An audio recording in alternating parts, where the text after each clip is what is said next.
في ربي جل الله ما في قلبي غير الله. Saya ingin bertanya Pak Ustadz, jadi yang pertama, sholat sunat subuh itu katanya dunia dan sisinya. Terus kalau kita sholatnya di rumah itu sama nggak? Itu yang pertama. Yang kedua, wudhu. Kalau berwudhu, kita sudah wudhu terus menyentuh istri kita, apakah itu batal Pak Ustaz? Terima kasih. Wassalamualaikum warahmatullahi wabarakatuh.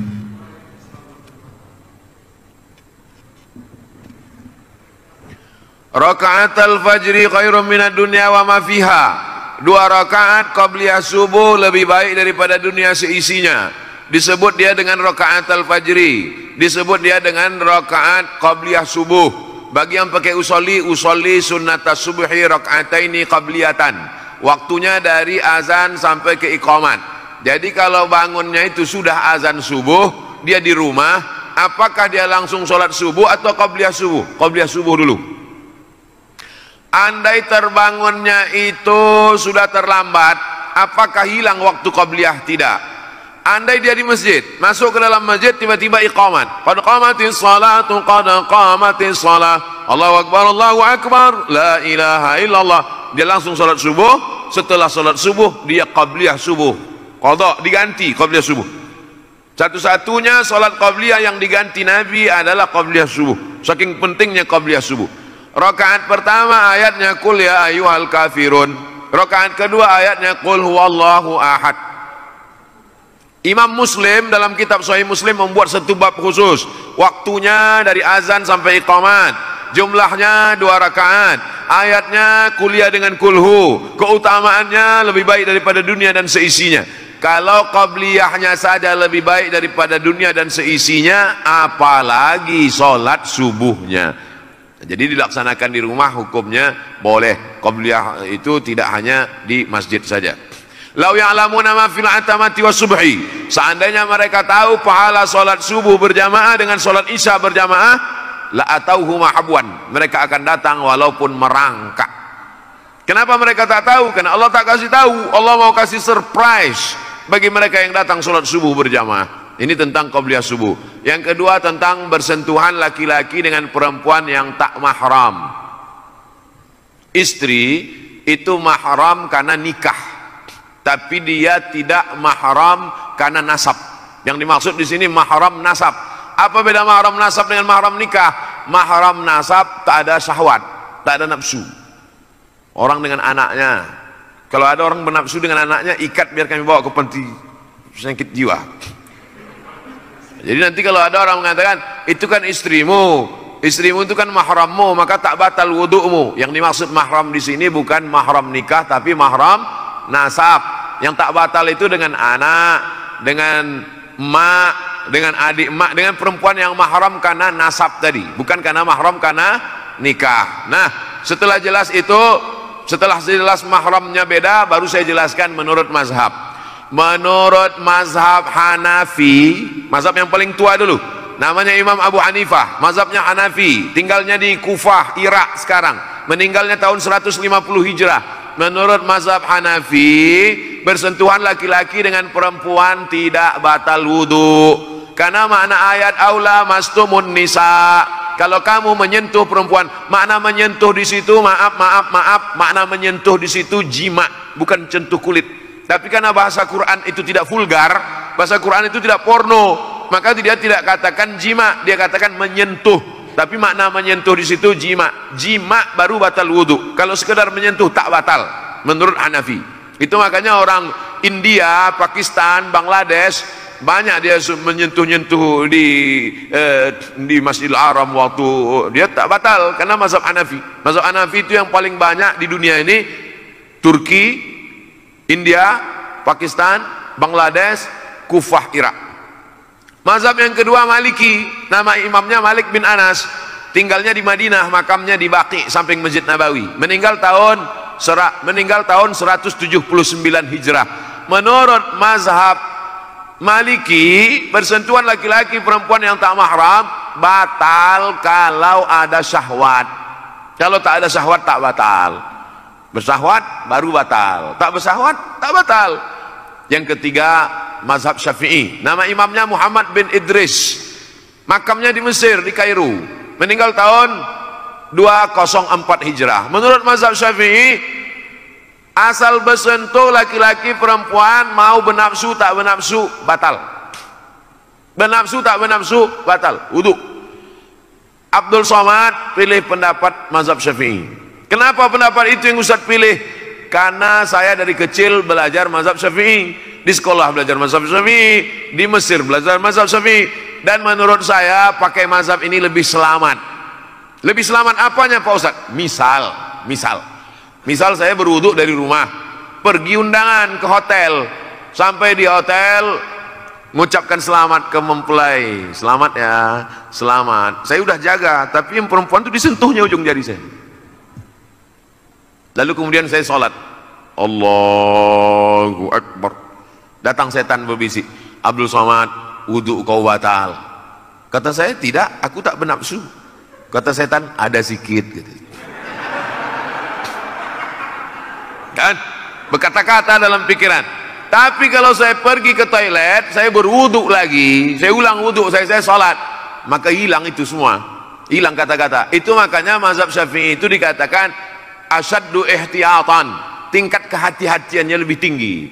Mazhab Syafi'i itu tingkat kehati-hatiannya lebih tinggi, diantaranya dalam masalah wudu ini. Yang kedua masalah imsak waktu subuh. Mazhab Maliki tak ada imsak. Saya tinggal di Maroko, mazhab Maliki. Maliki itu yang paling banyak, mazhab Maliki Tunisia, Aljazair, Maroko, Mauritania, Andalusia, Irak, sebagian Mesir.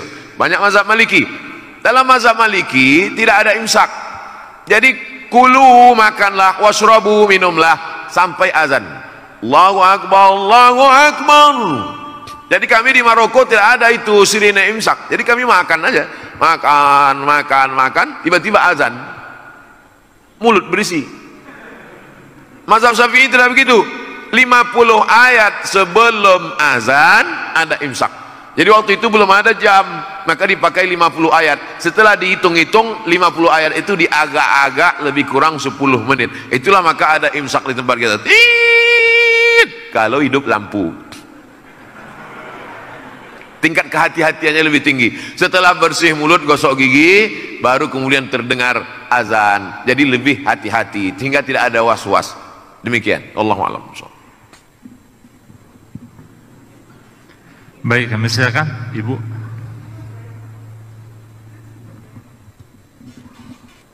Assalamualaikum warahmatullahi wabarakatuh. Mau bertanya Ustadz Abdul Somad, begini Ustadz, kita kan sebagian besar dari pegawai PLN ini sudah dipotong zakat penghasilannya ya Ustadz ya.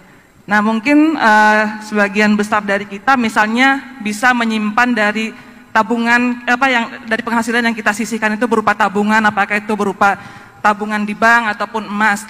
Nah apakah itu ketika sudah mencapai nisabnya lagi 85 gram, apakah itu kita juga wajib kembali untuk mengeluarkan zakatnya atau seperti apa Ustadz? Terima kasih. Assalamualaikum warahmatullahi wabarakatuh. Waalaikumsalam warahmatullahi wabarakatuh. Sekarang kita cerita teknis, berarti tak masuk yang tadi itu. Kita hitung mudah dari Januari lah ya. Januari, kita hitung mudah dari Rabiul Awal, bulan Maulid. Rabiul Awal 1442, yaitu bertepatan nanti dengan November, sudah keluarkan zakatnya. Kebetulan ibu dapat 10 juta. Amin. Banyak yang tak setuju. 10 juta 250 ribu, 10 juta 250 ribu, 10 juta 250 ribu, 10 juta 250 ribu. Dari November, dari Rabiul Awal November. Maka Rabiul Awal garis miring November 2021, yang 120 juta kotor tadi tidak dikeluarkan lagi zakatnya karena sudah dikeluarkan duluan. Sudah dipakai untuk biaya anak sekolah, untuk itu, untuk ini. Yang kalau kotornya itu 120 juta karena 1 bulan 10 juta, maka tinggal berapa di situ, tidak ada lagi zakatnya karena sudah dikeluarkan duluan. Oleh sebab itu catatannya mesti dua. Tapi kemudian ibu, bapak, tuan-tuan, ada tabungan. Maka yang pendapatan setahun tadi menggabung ke tabungan. Berapalah sisanya dari bayar itu, bayar ini, makan itu, makan ini, habis tersisa misalnya 30 juta. Ternyata di dalam tabungan itu ada 70, tambah 70 tambah 30, maka menjadi 100. Yang tabungan itulah yang dihitung dalam simpan per tahun. Kapan mulai menghitung startnya itu? Setelah dia mencapai nisab 85 gram kali sejuta, 85 juta. Jadi misalnya ada uang tersimpan yang bukan termasuk yang setahun yang sudah dikeluarkan tadi. Ada uang tersimpan di situ sekitar 70 atau sekitar berapa, belum ada zakatnya karena baru 70. 80 belum juga ada zakatnya. Begitu mencapai ambang batas 85, 85, catat kapan dia mencapai 85. Mencapai 85 kebetulan pas 1 Idul Fitri. 1 Idul Fitri 85. Simpan setahun barulah keluar zakatnya. Ini tentang masalah tabungan. Selesai masalah tabungan. Kalau begitu ada dua catatan. Ada gaji yang dikeluarkan duluan, ada tabungan uang simpanan yang memang tidak diganggu-ganggu. Pertanyaan yang kedua tentang emas. Bapak ibu yang menyimpan emas dalam bentuk batangan, emas antam atau mini gold atau dalam bentuk dinar yang bukan perhiasan, maka dikeluarkan zakatnya 2,5% setelah disimpan selama setahun. Dapat uang, beli antam 5 gram, dapat duit, beli antam 10 gram, dapat duit, beli mini gold, dapat duit, beli, tapi bukan perhiasan. Ketika dia mencapai 85 gram, catat, sudah mencapai 85 gram tanggal sekian. Tanggal ini penting. Setelah setahun disimpan, keluarkan zakatnya 2,5%. Tahun berikutnya 2,5%. Tahun berikutnya 2,5%. Kalau menjadi 100 gram, keluarkan 2,5% dari 100 gram. Menjadi 300 gram, keluarkan 2,5% dari 300 gram. Ini emas batangan yang bukan emas perhiasan. Sekarang pembahasan emas perhiasan. Gelang, anting, subang, perhiasan. Emas perhiasan dua pendapat ulama. Pendapat pertama, emas perhiasan dikeluarkan zakatnya sekali seumur hidup. Pendapat Imam Ahmad bin Hanbal, mazhab Hambali. Maka balik dari sini, ambil gelang, subang, rantai, anting, gelang kaki, gelang leher, semua, gelang tangan, hitung sekali seumur hidup 2,5%. Ini zakat yang ini pendapat pertama. Pendapat yang kedua mengatakan perhiasan emas tidak ada zakatnya sampai nisabnya 200 keping. Kalau zakat normal tadi 20 keping, kalau zakat perhiasan 200 keping. 200 keping itu 850 gram. 850 gram itu sekilo kurang seon setengah. Jadi kalau ada anting-anting ibu beratnya sekilo kurang seon setengah, asal dipakai undangan merah muka menahankan sakitnya, itu baru dikenakan zakat. Saya ulang sekali lagi, zakat perhiasan emas dua cara, dua pendapat. Pendapat pertama dikeluarkan sekali seumur hidup. Pendapat yang kedua tidak ada zakatnya sampai 850 gram sekilo kurang seon setengah. Saya pakai pendapat yang pertama. Saya condong pada pendapat yang pertama, keluarkan zakatnya sekali seumur hidup. Tapi kalau banyak, keluarkan tiap tahun. Cobalah hitung di rumah sendiri, kalau emasnya banyak, sekilo, 2 kilo, nah itu keluarkan setiap tahun. Tapi kalau emasnya sedikit, keluarkan sekali seumur hidup. Karena kalau ditunggu sekilo kurang seon setengah, tak akan seumur hidup tak bayar zakat. Wallahu a'lam. Jelas kan?